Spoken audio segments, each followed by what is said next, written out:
இந்த உலகத்தில் மனிதன் வாழ்வில் தேடும் 3 அடிப்படை உண்மைகள் உண்டு.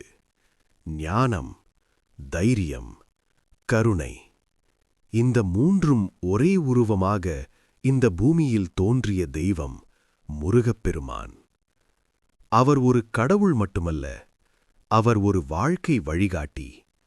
குழந்தையாக ஞானம், இளைஞனாக வீரியம், தலைவனாக அருள்.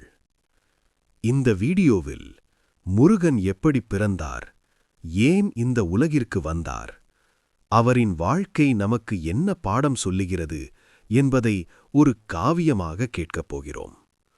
உங்கள் மனதை அமைதிப்படுத்துங்கள். ஓம் சரவண பவ என்று மனதில் சொல்லிக் கொள்ளுங்கள்.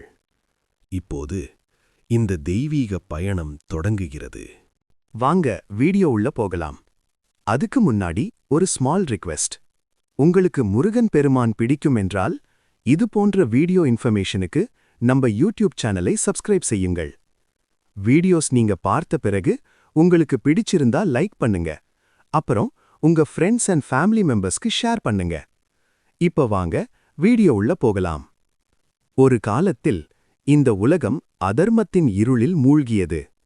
அசுரர்களின் அகங்காரம் எல்லை மீறியது. யாகங்கள் நின்றன, வேத ஒலிகள் மங்கின. தேவர்கள் தங்களின் சக்தியை இழந்து சிவபெருமானிடம் சரணடைந்தனர். உலகத்தை காப்பாற்ற ஒரு தெய்வ சக்தி வேண்டும் என்று அவர்கள் வேண்டினர். தேவர்களின் வேண்டுகோளைக் கேட்ட சிவபெருமான் தியானத்தில் அமர்ந்தார். அப்போது அவரின் நெற்றிக்கண் திறந்தது. அந்த நெற்றிக்கண்ணிலிருந்து 6 தெய்வீக ஜோதிகள் வெளிப்பட்டன. அந்த வெப்பத்தை யாராலும் தாங்க முடியவில்லை. கங்கை தேவி அந்த ஜோதிகளை தன் நீரில் ஏந்தி பூலோகத்திற்கு கொண்டு வந்தாள். சரவணப் பொய்கை எனும் புனிதக் குளத்தில் அந்த ஜோதிகள் சேர்ந்தன. தாமரை மலர்களின் நடுவே 6 குழந்தைகள் தோன்றின. 6 கிருத்திகை தேவிகள் அந்த குழந்தைகளை தாய்போல் வளர்த்தனர். பார்வதி தேவி அந்த இடத்திற்கு வந்து 6 குழந்தைகளையும் தன் கரங்களில் அணைத்தாள்.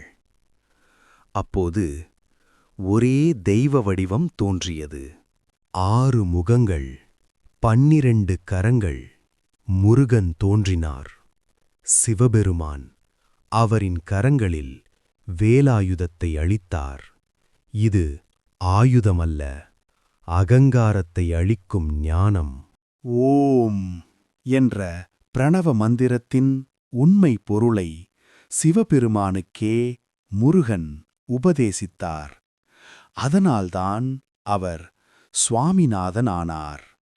இன்றும் முருகன் நம் உள்ளங்களில் ஞான ஒளியாக வாழ்கிறார். வேலுண்டு வினையில்லை. ஓம் சரவண பவ.